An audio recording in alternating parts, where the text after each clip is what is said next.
बिस्मिल्लाहिर्रहमानिर्रहीम। Dear students, आज के प्रैक्टिकल में हम लोगों ने देखना है कि किस तरह से हम लोग अपने ड्राइंग्स के अंदर जो है रेक्टेंगल्स बना सकते हैं।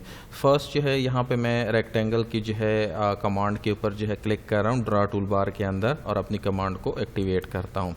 जैसे मैंने रेक्टेंगल की कमांड के ऊपर क्लिक किया तो कमांड एक्टिवेट हो गई और मुझे कह रहा है कि स्पेसिफाई फर्स्ट कॉर्नर पॉइंट। ठीक है जी, तो मैं अपनी स्क्रीन पे जो है फर्स्ट कॉर्नर जो है उसका वो ले रहा हूँ और कहीं पे भी क्लिक कर देता हूँ यहाँ पे, तो मेरे पास जो है मेरी रेक्टेंगल जो है वो बन जाएंगी।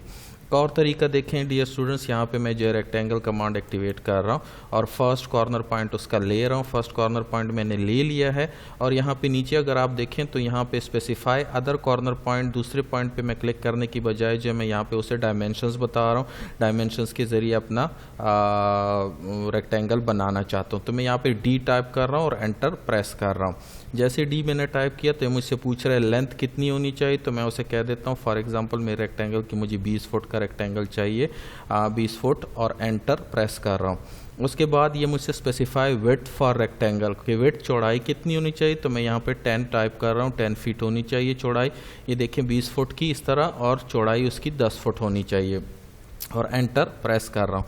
तो अब आप देख सकते हैं कि मेरे पास जो है यहाँ पे 20 फुट की जो है लंबाई और 10 फुट की चौड़ाई का जो है रेक्टेंगल जो है वो बन गया है। मैं यहाँ पे सिंपल क्लिक कर रहा हूँ तो आप देख सकते हैं कि मैंने जो है डायमेंशन दे के जो है 20 फुट बाय 10 फुट का जो है एक रेक्टेंगल जो है वो ड्रा कर लिया है।